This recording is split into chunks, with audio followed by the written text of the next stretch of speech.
Most of us aspiring city builders want one thing: to build realistic looking cities. We all want those cities that ebb and flow seamlessly from street to street, neighbourhood to neighbourhood, giving us that authentic feel to the city that we crave in our builds. But even with the greatest efforts and attention to detail, if the asset choice, visuals or scaling don't add up, doesn't matter how functional the build is, it just won't look finished. So I've built areas with a variety of uses in the past, but the mix can feel awkward, and if I'm being honest, it kind of felt forced. In the end, it felt like I have two completely different neighbourhoods that kind of didn't belong together. So to resolve that, the concept we're going to be using today is the principle of mixed land use. It will provide us with a diverse neighbourhood focused on integrating various land uses like residential, commercial, recreational and even transport and industry. And when done correctly, and I'm going to break it down for you and show you a comprehensive full build at the end, you'll be able to blend all these individual uses together, resulting in a dynamic, realistic and cohesive district. Before we start chucking down stuff randomly, and please never do that by the way, we need to get organised. So without taking care at the beginning, we can quickly end up with pockets of land that are frankly unusable for what you want to build. It'll waste your time, have to redo stuff, and overall it can really suck the fun out of things. So this spot that I've chosen to build on here is an awkward one. We are really in a bit of a bind here. We're right up against the mountain, and then we've got some of our higher density buildings obviously over there to the left hand side.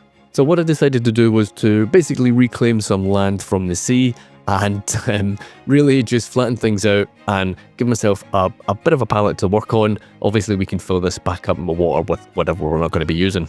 And for the overall layout, I'm actually taking inspiration from episode 2 here in Cape Lomond. This is now episode 46, which is wild, but I'm going to use very similar sort of layout that we have over on the other docks, and I think that gives us a nice little bit of continuity between some of the different episodes, and I kind of like that. If we can try and get a little bit of history, I guess, from our own build put into the new build, then it's kind of sweet. So the main reason why I wanted to get these keys put in place first is that we can size up the buildings, and really important here, of course, that what we have planned in mind is going to fit, of course.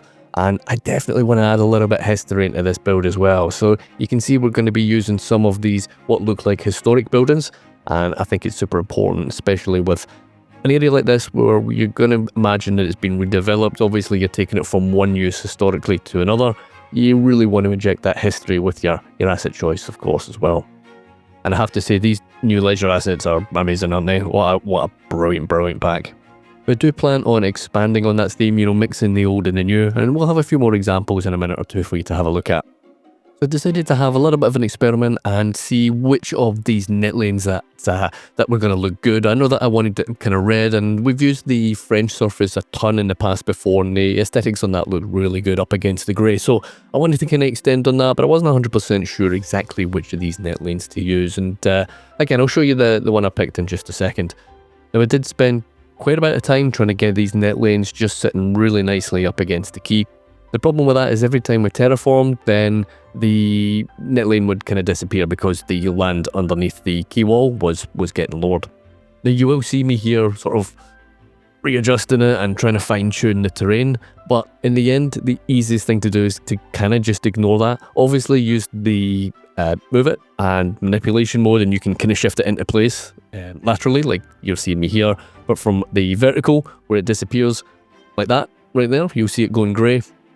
Don't stress out if it does, just carry on, accept the greyness. What to do is, rather than spending forever doing it and trying to fine tune it, just accept it, come back with manipulation mode, and then just change the height. Change it to one of the net lanes that's at the correct height, and you'll just get a perfect result. It'll look super clean, and it'll look just like this.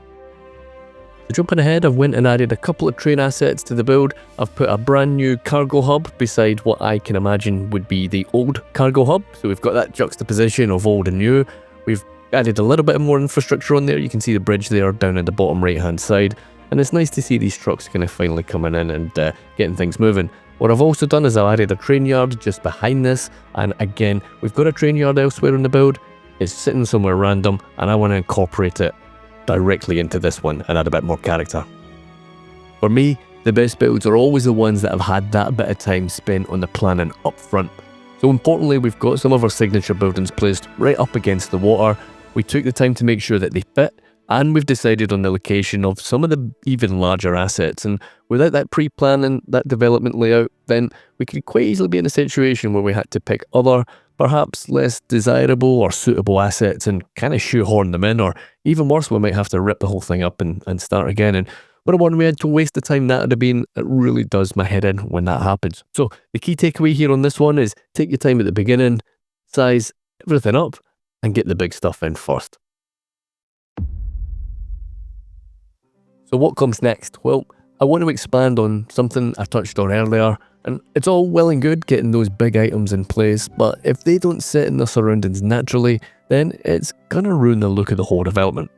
But remember that point, we'll be coming back to it. First, let's get things hooked up. So we'll get some basic infrastructure in here first, and we're going to try and keep the elevation as we go over the highways or under the highways nice and shallow. Around about 1% is what I try to aim for if I can, and take the opportunity to actually get the old rail yard, or the old shipyard rather, hooked up while we're at it as well. I've been threatening to go back to that rail yard since about episode 5 and expand on it out. I do finally have some ideas in terms of what I want to do, and so once we actually get the the downtown and all the rest of it sort of built out, then we can really come back and we can maybe flesh it out again later on. But I think having that rail extended in the other part of the city, it's definitely going to give us some opportunities to actually hook up perhaps some more cargo later on. It's going to give us opportunities to maybe do a small town perhaps later on that we can hook up. And obviously we want to integrate that shipyard into the wider city at some point as well. So lots of ideas. I'm not 100% sure exactly how it's going to look, but yeah, it gives a wee bit of inspiration. And I think kind of like real life, development follows the rail, doesn't it? Or it used to, at least anyway. So I think that's maybe what we'll look at in some upcoming episodes, but probably not for a while yet. So in terms of sort of layering up this mixed use area, we obviously have our transport put in. We've got cargo transport, and we've also got the the yard of course as well next to it, the train yard rather. We've got our leisure in place. What I'd like to do is add some industry, and when we're adding the industry, I don't want it sitting there as a kind of standalone sort of random random development. We want to try and give it a bit of context. So going to use some non-functional stuff along with the functional, and of course warehousing, storage, plenty of parking. We want all the infrastructure to be surrounding that and connecting to it via the road network, and really we want to try and add a wee bit of realism in terms of what you might see. Obviously office development, that would need to be a supporting sort of industry that you'd see around here as well, so very important to kind of get that in and get it fitted into the build and where you might expect to see it. So you can now see that we've injected life into the build with the working cargo hub. But not only that, we've also expanded that theme with the container storage and that warehousing. And without that expansion, you kind of run the risk of that cargo hub looking like a bit of a random addition. But instead, we've now got a segment of the build that kind of looks like it's always been there. That industrial area is going to be giving us a base. It's going to act like an anchor for the development, and that's going to give us something to build around. And what we're able to do now is really envisage the type of waterside redevelopment that you might expect to see in real cities around the world. So for me, I think we're starting to really ramp up the realism of the build here, and it's going to give us something to really build off now. Speaking about realism, how many of you built an area, but you weren't happy with it, and you just ended up flattening the whole thing? Why do you think that was? Oftentimes, it's because it just doesn't feel right, or it just doesn't look right. You can't quite put your finger on it. It just doesn't feel realistic. So let's have a look at some stuff that we can do to try and bring a bit more cohesion to the build. So have a think about cities that you're familiar with in the real life. What do they have in these kind of areas? Have they got, shiny apartment buildings, by the water? It doesn't have to be by the water, of course. This is just the part of the city that I decided to build on. Does it have old buildings against new buildings? Does it have, transport links in there? Think of real life. Think what you can gain from grabbing that experience and bringing it into the game, and try and recreate it, but obviously do it in your own way. One of the key principles for mixed land use developments is that it's designed for walkability. So in this area, we've got a ton of pedestrian walking, mostly by the waterside, which would be pretty pleasant. We're going to have diverse transportation options. Now, it's not going to make this episode. This is going to be something I'm going to be looking at and kind of redesigning, the whole city's transit. But there's going to be plenty of opportunities. We've got some nice wide roads. We do have the subway, of course, there that has walkability to it. We created a path for a shortcut, and that kind of stuff is going to be important. But most importantly, when we've got this sort of diverse range of assets, commercial, residential, and all the rest of it together, what we're really trying to do here is to promote a real sense of community. There's going to be some shared spaces, shared events really in this area that they can have, and I think that would go a long way of creating that real sort of diverse look. And we're going to be keeping a few open spaces here as well, a couple of green spaces, parks, that kind of thing. It's not going to be substantial because there is plenty of development going on here, but it's still important to keep a few areas open for, for recreation. Now, on my videos, I like to get through the action really quickly, and although you don't see it, the time taken to put these assets down is pretty vast, to be honest with you. I don't just put random stuff down. I will have a good play about with it, and I'll make sure that every asset that I put down has its place. So specifically what I'm looking at is I'm looking at the building heights, and I'm looking at the overall size of the footprint on the ground. But in addition to that, we're also thinking about what the actual use of it is. So we've got a ton of leisure, we've got a little bit of commercial, we've got loads of housing, and that housing is all mixed use, of course, as well. And it all goes towards creating a vibrant, vibrant riverside or vibrant waterside area. And you can see that we're getting a decent bit of walking action on the go already, which is really nice to see. Now, you may have seen me putting down net lanes just a minute ago there, and again, move it, manipulation mode to the rescue. Again, if you're trying to put this on the key walls at a later date, it won't go on because, the ground is below the key wall. Again, just put it on flat ground, manipulation mode, and literally just bring each individual node over, and it will sit, as long as it's at the same height, it will sit on top of the key wall, and you're going to have a really clean look again.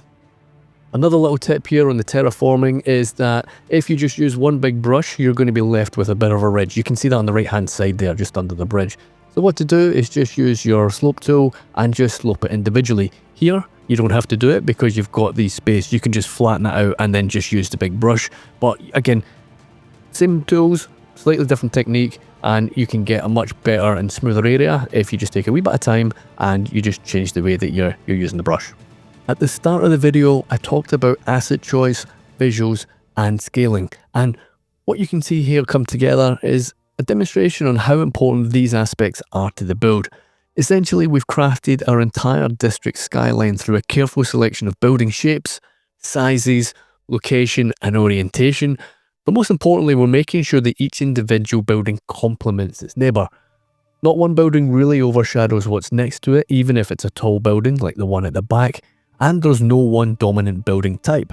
It's not visually repetitive.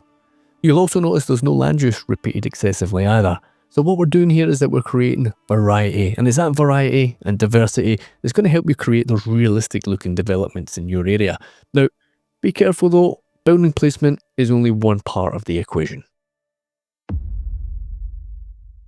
The other part of the equation is in the detail.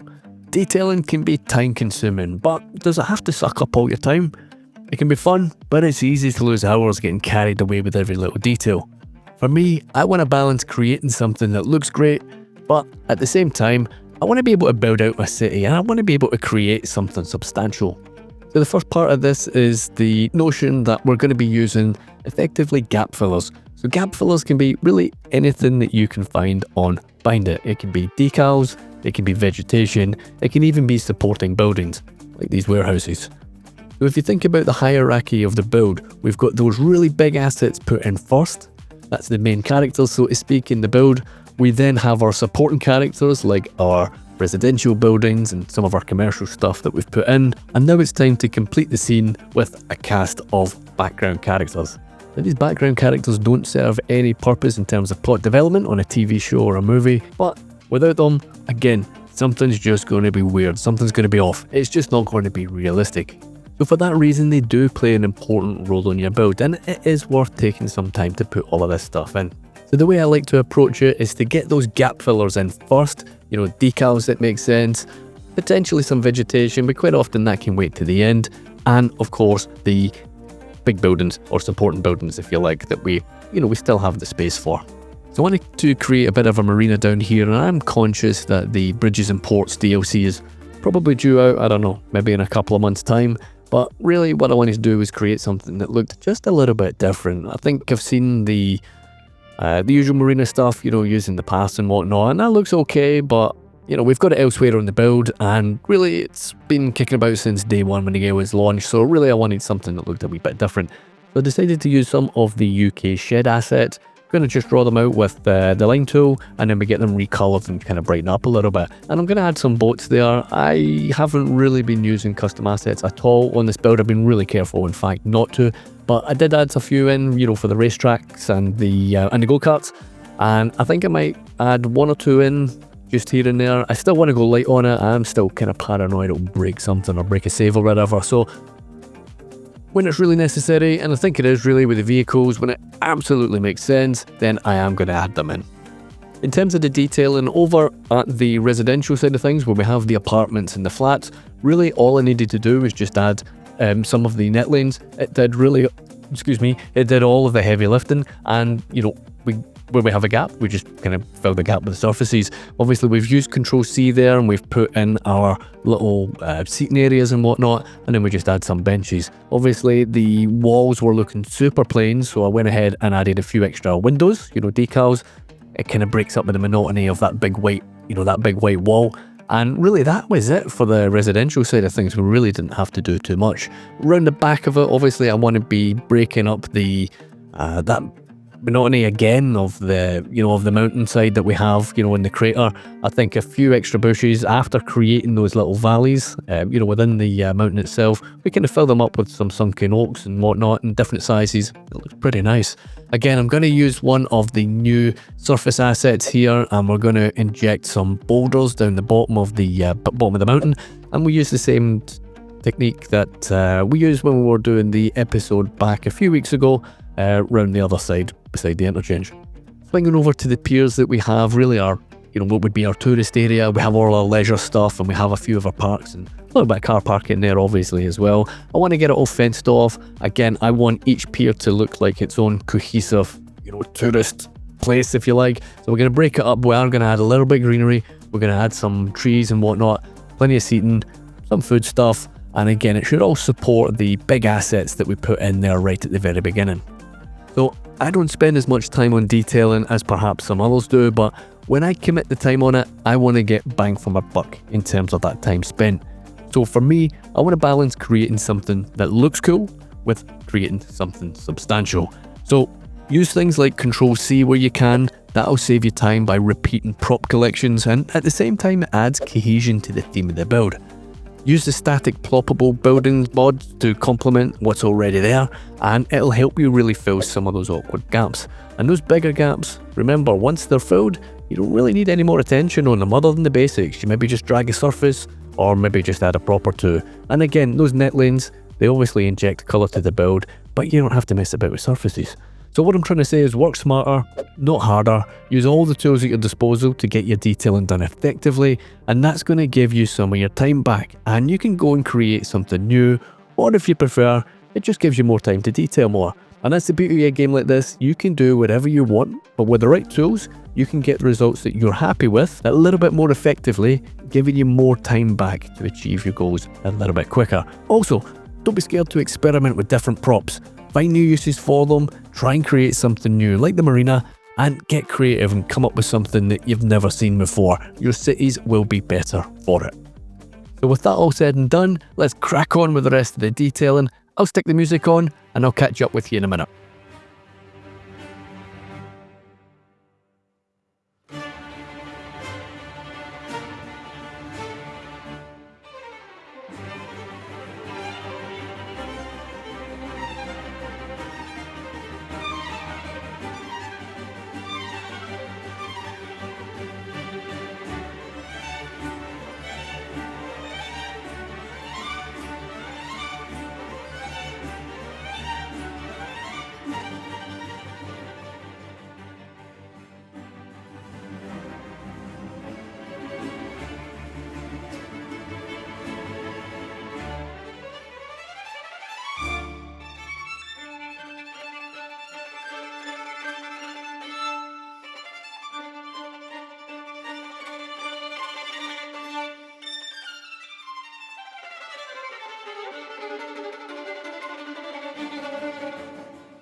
So I want to leave you guys with some final thoughts on the build and really run through some of the mixed land use principles and see how we've applied them in the build today.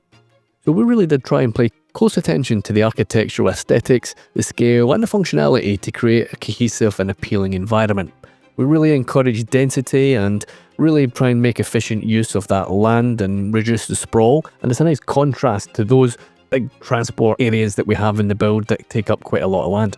We really focused on walkability on this one here, and eventually, as I said earlier on, we're going to be adding some transit options in a more expanded form later on in the build. We do of course have the subway that was there already, but we're going to get some trams down here later on and it's going to look really nice.